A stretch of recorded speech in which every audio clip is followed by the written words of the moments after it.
Niebla de Londres, una calle solitaria de noche. Dos hombres caminan y conversan. Uno de ellos cuenta una historia que vio con sus propios ojos. Una madrugada, un tipo bajo, deforme, con un aire de maldad indefinible, pisoteó tranquilamente a una niña que se le cruzó en la calle. Lo acorralaron, pagó con un cheque firmado por un hombre respetable, intachable y conocido por todos. Y se fue. Ese hombre bajo y deforme se llamaba Edward Hyde. El que firmó el cheque se llamaba Dr. Henry Jekyll. Muy buenas, gente, nuevamente cuarto video de la serie sobre el curso de literatura europea de Nabokov. Hoy le toca a Robert Louis Stevenson y a su pequeña obra maestra El extraño caso del Dr. Jekyll y Mr. Hyde, publicada en 1886. Una novela corta, apenas 100 páginas, que se volvió, para bien y para mal, parte de la cultura popular planetaria. Y digo para bien y para mal porque casi todos creen conocer la historia. Jekyll y Hyde son la misma persona, se dice. Es una metáfora del bien y el mal en cada uno de nosotros. Sí, pero no. Y este video va a tratar de mostrar por qué esa lectura escolar es justo lo que el libro no es, y por qué Nabokov, que dedicó un análisis muy preciso a este texto, nos invita a leerlo de otra manera. Anteriormente ya habíamos analizado Mansfield Park de Jane Austen, La casa lúgubre o La casa desolada de Charles Dickens y Madame Bovary de Gustave Flaubert. Hoy es el turno del extraño caso de Dr. Jekyll y Mr. Hyde. Como siempre, si te gustan estos videos y te está gustando la serie, te invito a suscribirte y dejar tu me gusta. Sin más dilación, vamos a comenzar, como siempre, con contexto del autor. Robert Louis Stevenson nace en Edimburgo, en Escocia, en 1850, hijo de una familia de ingenieros de faros. Su abuelo y su padre construyeron los grandes faros de la costa escocesa. Su padre quería que él siguiera el oficio. Robert empezó a estudiar ingeniería, después abogacía, y al final, contra todos los pronósticos familiares, decidió ser escritor. La salud lo persiguió toda la vida. Era tuberculoso, frágil, pasaba meses en cama.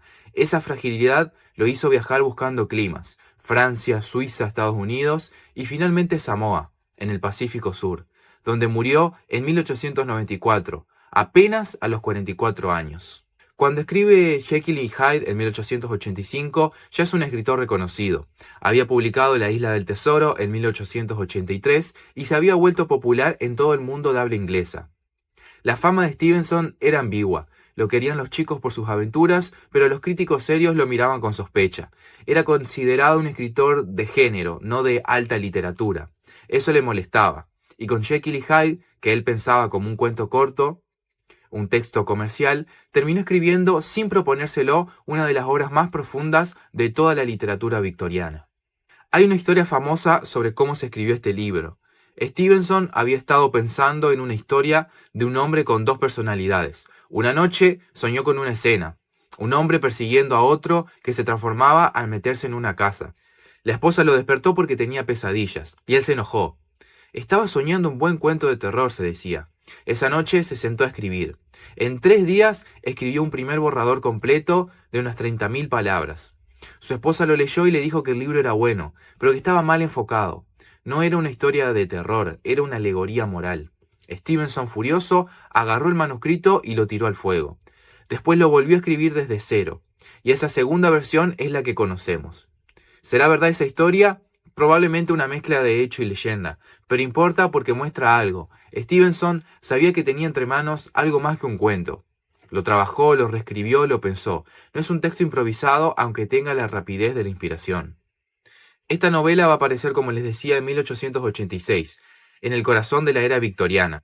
Una sociedad obsesionada con la moralidad pública, con las apariencias, con el respeto. Una sociedad donde un hombre profesional, un médico, un abogado o un clérigo, tenía que mantener una fachada impecable. Y donde, al mismo tiempo, los bajos fondos de Londres bullían: prostíbulos, fumaderos de opios, peleas en callejones. Existía toda una tradición, cada vez más visible, de caballeros respetables, que tenían una doble vida nocturna, que se metían en barrios bajos disfrazados a hacer cosas que jamás admitirían. Stevenson conocía muy bien esa hipocresía. Había vivido en Edimburgo, una ciudad famosa por su doble cara, una parte aristocrática y otra parte miserable, separadas por unos pocos pasos. Esa idea de la ciudad partida en dos y del hombre partido en dos es el sustrato de la novela.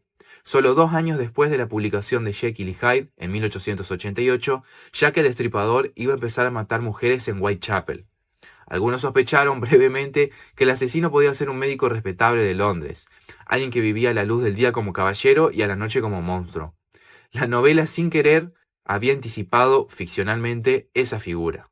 Como siempre, vamos a comenzar con un poco de resumen sin spoiler de la obra. La novela es corta y la trama es básicamente la que les voy a contar ahora. Aunque ya casi todo el mundo conoce el giro final, no, ya casi que no es spoiler, pero bueno, voy a tratar de presentarla como si no, por respeto al lector que aún no lo ha leído. La historia básicamente se cuenta desde el punto de vista de un abogado, llamado Mr. Utterson, que es un hombre serio, soltero, respetable, amigo de muchos años del Dr. Henry Jekyll. Un día, un primo lejano le comenta una escena perturbadora. Vio a un tipo extraño, bajo, deforme, llamado Edward Hyde, pisotear a una niña en una calle de Londres. Cuando lo enfrentaron, pagó con un cheque firmado por una persona respetable. Esa persona, va a descubrir Utterson, es justamente Jekyll. Utterson tiene en su caja fuerte el testamento de Jekyll, un testamento extraño. Jekyll le deja toda su fortuna en caso de muerte o de desaparición prolongada a un tal Edward Hyde. Utterson, alarmado, sospecha que Jekyll está siendo chantajeado. Empieza a investigar discretamente, visita a Jekyll, le pregunta. Jekyll lo tranquiliza, dice que conoce a Hyde y que confía en él. Pero Utterson no le cree. Pasan meses. Una noche, una sirvienta presencia un asesinato horrendo en una calle. Un señor mayor, un parlamentario, es golpeado a bastonazos hasta morir por un hombre que ella reconoce como Edward Hyde. La policía busca a Hyde. Este desaparece. Jekyll asegura que jamás volverá a verlo. Y por un tiempo todo vuelve a la calma. Jekyll empieza a salir más, a recibir amigos, a hacer obras de caridad. Pero después algo pasa. Jekyll se encierra otra vez en su laboratorio. No quiere ver a nadie. Su mayordomo, Paul, va a buscar a Utterson en pánico. Hay algo encerrado en el laboratorio que no es Jekyll y que una voz no es la suya. Alguien que ha estado ahí dentro por días pidiendo desesperadamente medicamentos. Utterson y Paul deciden entrar a la fuerza, y lo que encuentran adentro es lo que destapa toda la verdad. Ahí cierra el cuerpo de la novela, y vienen en los últimos 2 capítulos 2 cartas. Una del Dr. Lanyon, que es un amigo de Jekyll que murió de horror semanas antes, y otra del propio Jekyll. Esas 2 cartas son las que cuentan por fin todo. Hasta acá los puedo guiar sin descubrir spoilers. Después de esto, como siempre, se viene el análisis más a profundidad. Cuando Utterson y Paul entran al laboratorio, encuentran a Hyde muerto, suicidado con cianuro, vestido con la ropa enorme de Jekyll que le quedaba colgando.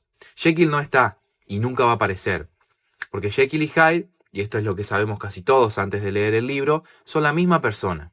La carta de Lanyon, el médico amigo, cuenta una escena clave. Jekyll le había escrito desesperado pidiéndole que entrara en su laboratorio, tomara unos polvos y se los llevara a la otra dirección.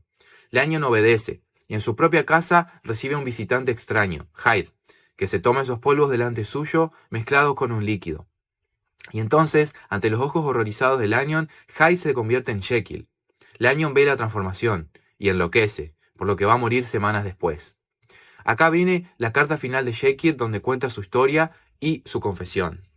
En esta parte es donde se vuelve más complicado de lo que dice la versión escolar. Bueno, esto es un libro que se lee muchísimo en la secundaria. Pero tengan atención a este detalle, que es donde Nabokov después se va a detener bastante. Jekyll va a explicar que siempre supo que en él convivían 2 naturalezas. Una respetable, profesional, virtuosa, y otra, fíjense en cómo lo dice, inclinada a ciertos placeres que él consideraba indignos de su posición. No dice cuáles y nunca lo va a decir. Sugiere vagamente que eran placeres frívolos, no demasiado terribles, pero incompatibles con la imagen pública de un hombre serio. Jekyll, dice, sufría toda su vida por esa doble naturaleza. Cuando se entregaba a esos placeres se sentía culpable, y cuando reprimía esos placeres se sentía hipócrita. Como hombre de ciencia decidió investigar si las 2 naturalezas podían separarse. Pensó, cada una podría vivir sin estorbar a la otra. La parte buena viviría tranquila, virtuosa, sin remordimientos, y la parte mala viviría libre, sin culpa, sin afectar la reputación. Y para eso desarrolló una pócima química que producía la separación. Cuando la tomaba, su cuerpo cambiaba. Se volvía más pequeño, más joven, más deforme y aparecía Hyde. Cuando volvía a tomarla, regresaba a ser Jekyll. Y acá viene un punto importantísimo, y es lo que Nabokov se ocupa de subrayar. La lectura escolar dice que Jekyll es el bien y Hyde es el mal, que adentro de cada uno de nosotros hay un Jekyll y un Hyde, como si fuera un ángel y un demonio, y que el libro es una alegoría moral.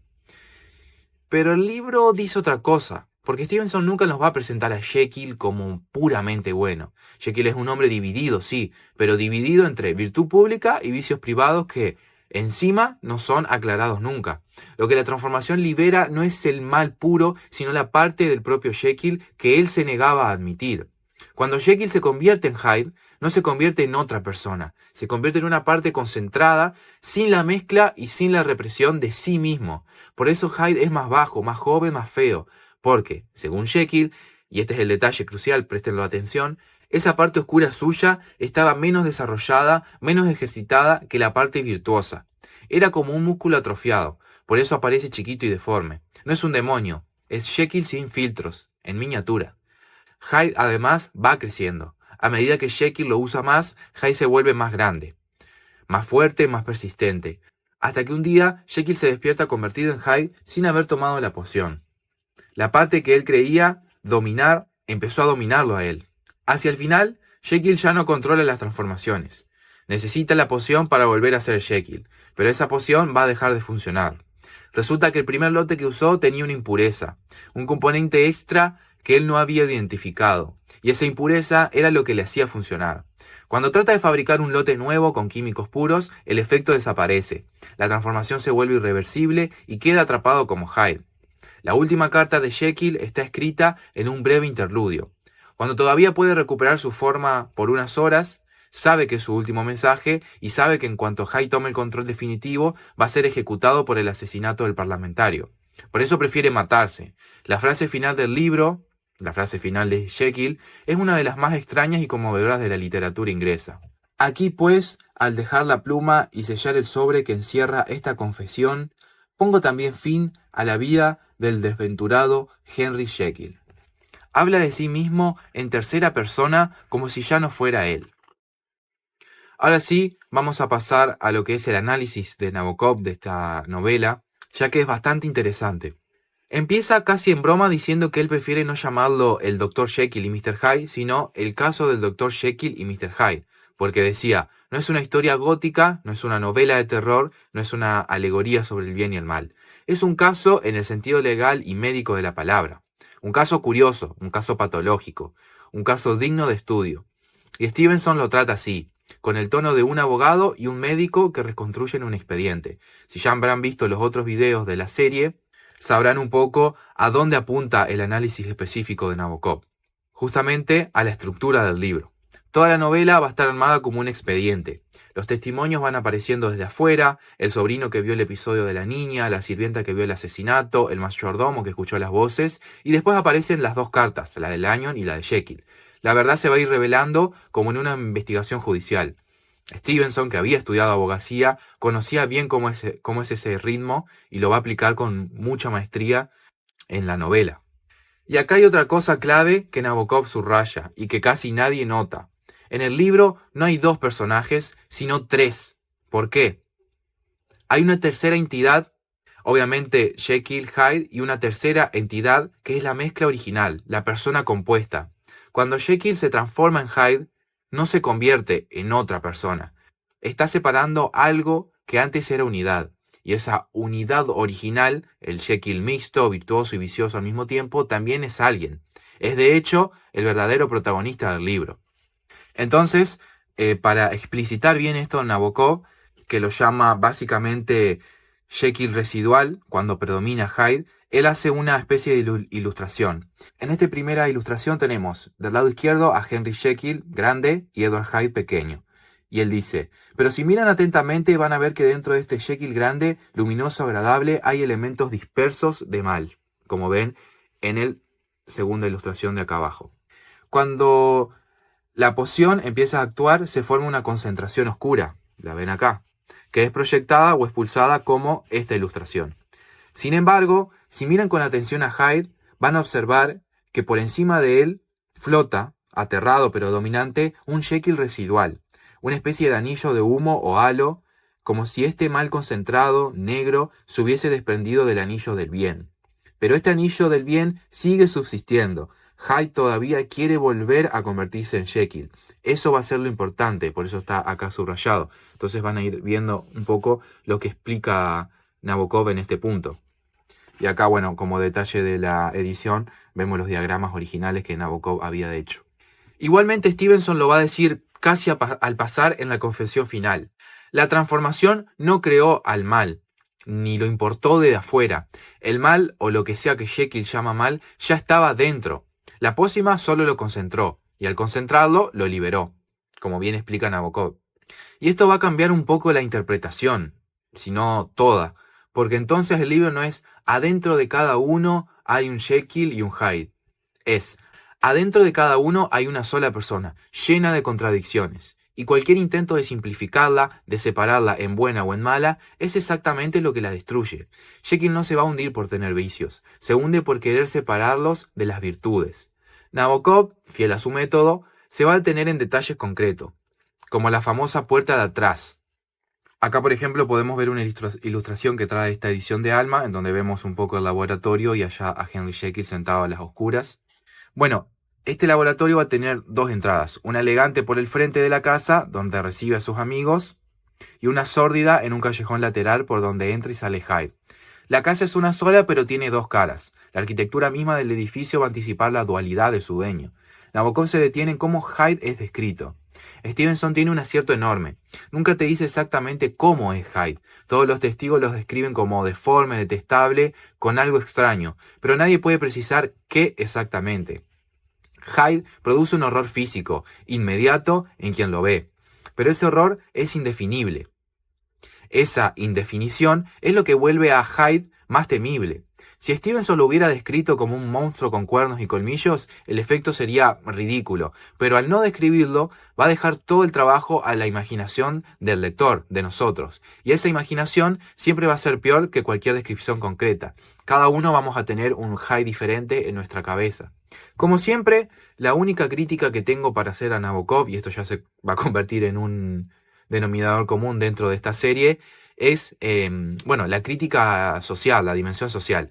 Él va a analizar nada más que la forma de la novela, de la obra. También es importante destacar, yo acá noté, que Stevenson también va a jugar con lo fantástico y lo policial, que son los géneros más famosos de esa época en Londres. Es decir, una mezcla de lo gótico con lo detectivesco. Algo muy parecido a los cuentos de, algunos cuentos de Edgar Allan Poe también. Pero como siempre, Nabokov va a ver la estructura, va a ver la forma, cómo está escrita la novela. Pero también, esto es añadido mío en cada video, obviamente, voy a traerles a ustedes la crítica social que realiza el autor. Es decir, en este sentido, Stevenson vive en la época victoriana. Entonces vemos también un poco cómo es una crítica feroz a esta hipocresía victoriana. Esta sociedad que obligaba a un hombre como Jekyll a tener una vida pública sin manchas, mientras se tragaba todo lo demás. Jekyll va a inventar esta pócima porque la sociedad no le permite ser quien realmente es.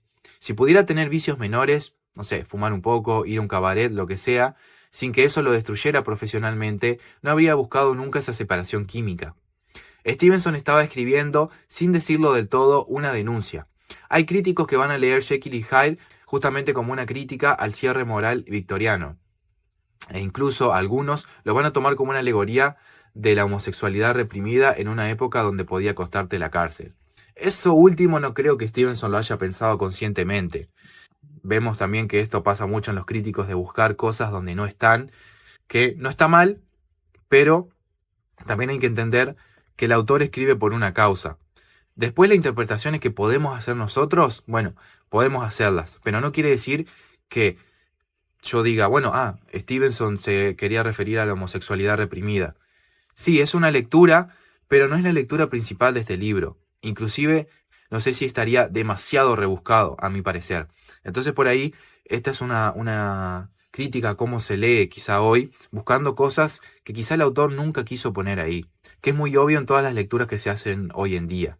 Por eso también está bueno, siempre lo vuelvo y repito, tener este análisis de Nabokov a mano, porque nos va a dar a entender mucho y vamos a entender nosotros la forma en que están escritas las obras. Después, las lecturas que podamos hacer nosotros, bienvenidas sean. Pero hay que tener en cuenta que en la literatura es como la música. Nos puede gustar una canción, pero hay diferentes formas de análisis. Yo puedo analizar una canción en su forma, en su estructura, cómo está escrita, en qué escala, los acordes que la componen, etc. En este caso, en la literatura es lo mismo. Nabokov va a analizar la forma en que está escrita, qué palabras utiliza exactamente el autor, cómo está estructurado dicho libro. Y en ese sentido, luego nosotros podemos decir, bueno, Jekyll significa esto, Hyde significa lo otro, que también el autor puede llegar a ponerlo. Las letras de la canción nosotros también podemos decir, bueno, quizá este cantante se refiere a tal cosa, pero el cantante puede decir, no, yo me refería a tal cosa. Bueno, pero es un punto válido. Pero tampoco excederse al punto de buscar por buscar o ir a la novela buscando algo que en realidad no está ahí. Y eso, en mi opinión, va a ser lo que vuelve a un texto inagotable. Cada generación lo va a leer distinto. La lectura escolar, por ahí el bien y el mal, quizá es la más pobre. Las otras lecturas, la social, la psicológica, la sexual, la científica, se siguen habiendo. Igualmente Nabokov critica mucho estas críticas, valga la redundancia, que los críticos hacen sobre esta novela en sí. Una cosa que me sorprendió mucho al releerlo, porque este libro yo lo había leído hace muchísimo, en otra edición, y volví a leerlo por segunda vez entero, es una novela bastante corta, y luego se podría decir que tuve una tercera relectura con la obra de Nabokov, es cómo Stevenson logra construir todo el horror sin mostrar casi nada. Hay muy parecido a lo que pasa en el retrato de Dorian Gray también. Hay dos escenas de violencia en el libro, que van a ser el pisotón a la niña y el asesinato del parlamentario. Y las dos están contadas desde lejos, como testimonios. No estás adentro de la cabeza de Hyde mientras va pegando los bastonazos. Vas a estar afuera mirándolo con miedo como los demás personajes. Y eso te va a dejar al margen de imaginación que la mayoría de los autores de terror modernos por ahí no logran entender. Mientras más explícitos sean, más se considera por ahí mejor. Pero también es importante entender que el terror también está en la mente de las personas. Otra cosa es que el libro habla todo el tiempo de hombres. Casi no hay mujeres. Esto es algo que llamó la atención de muchos críticos. Utterson es soltero, Jekyll es soltero, Lanyon es soltero, Paul es el mayordomo, Hyde no tiene esposa, no tiene amante, no tiene madre. Toda la novela va a transcurrir entre hombres, en clubes, en oficinas, en laboratorios, en calles nocturnas. La sociedad masculina victoriana en estado puro. Una sociedad donde los hombres se hablan en clave, se cuidan los secretos, no preguntan lo que quieren saber. Por eso, no es una crítica, sino que está pensada así, para que sea en un ambiente masculino, porque es donde Stevenson justamente quiere ir al hueso, vamos a decirlo. No es una lectura feminista, ni mucho menos, sino que es cómo está estructurado el libro. Como siempre, ¿recomiendo este libro? Sí, es uno de los que más recomiendo. Es corto, es como para leer una vez cada tanto inclusive, son 100 páginas, se puede leer en una tarde, pero no se apuren, como digo siempre. Léanlo bien, lentamente. No es un libro tampoco sencillo, no se dejen engañar tampoco por lo corto de sus páginas, porque tiene una escritura un poquito más detallada que otros libros, no al nivel quizá de Madame Bovary, pero tiene una escritura que es de destacar.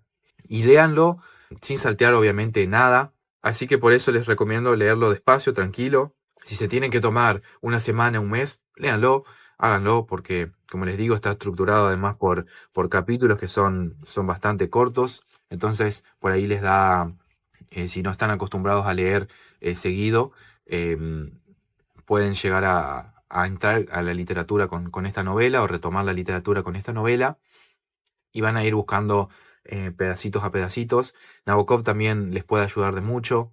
Su análisis me gustó muchísimo, es uno de los mejores que realiza. También tengan en cuenta que no es la versión Disney, no es una versión Hollywood, no es la versión que les contaron en la escuela, si ya lo habrán leído en la secundaria. Es un texto más sutil, más raro, más triste y más moderno. Y si ya lo leyeron, les recomiendo volver a leerlo con todo esto que les digo en juego. Si también van a leer este libro y les gustó, quieren leer algo más parecido también a este género, les recomiendo el cuento Marheim, que también es de Stevenson, que es como un primer borrador de la idea de la dualidad. Y si tienen también un poquito más de tiempo y quieren ya inmiscuirse, les gustó el autor, les gustó la prosa, les recomiendo el ensayo de Stevenson que se llama Un capítulo sobre los sueños, donde habla de cómo a él se le aparecían las historias mientras dormía. Son textos cortos, brillantes y complementan el universo de Jekyll y de Hyde.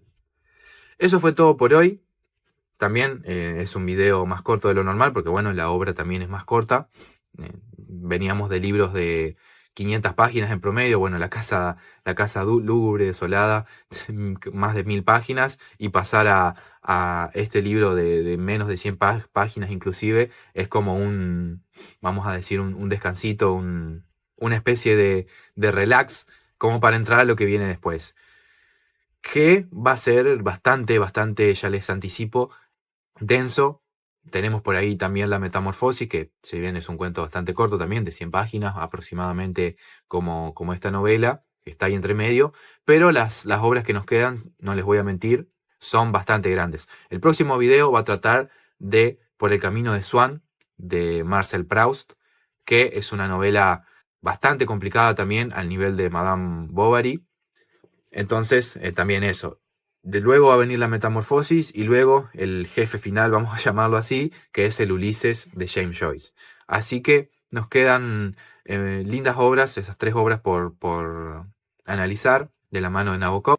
Luego también viene el análisis de este libro en específico, que si aún no lo subí, espérenlo, van a estar llegando en las próximas semanas. Y si ya lo subí, les va a estar apareciendo la tarjeta acá arriba de cada uno. O pueden ir a visitar la lista de reproducción que armé para que puedan ver en específico cada libro en su análisis detallado. Muy bien, eso fue todo. Los leo a ustedes ahora. ¿Leyeron este libro? ¿Conocían el giro antes de leerlo? ¿Sabían de qué trataba más o menos? Yo creo que esta novela, por más que no la hayamos leído, todos más o menos conocemos la naturaleza de Jekyll y de Mr. Hyde, pero bueno, no está de más decirle que si ya lo conocen, que lo lean igualmente, porque es una novela que tiene sus cositas ahí como estuvimos analizando en este video. Me interesa leerlos como siempre, así que nada, espero sus comentarios, espero también que les haya gustado, que les esté gustando esta serie que estoy trayendo al canal. Prontamente también vamos a estar trayendo lo que es el curso de literatura rusa, analizando autor a autor. Así que bueno, ese está un poquito más largo porque no solo se analizan libros en específico, sino también autores y varios libros. Así que también vamos a estar todo el año acompañados de Nabokov y sus análisis. Así que nada, los leo en los comentarios. Espero que les haya gustado este video, espero que les esté gustando esta serie. Como siempre, no olviden de suscribirse, compartirlos a sus familiares, a sus amigos, a quienes quieran que sepan o que quieran introducir en la literatura. Este canal es justamente para eso. Como siempre, les mando un gran saludo y nos vemos en el próximo video.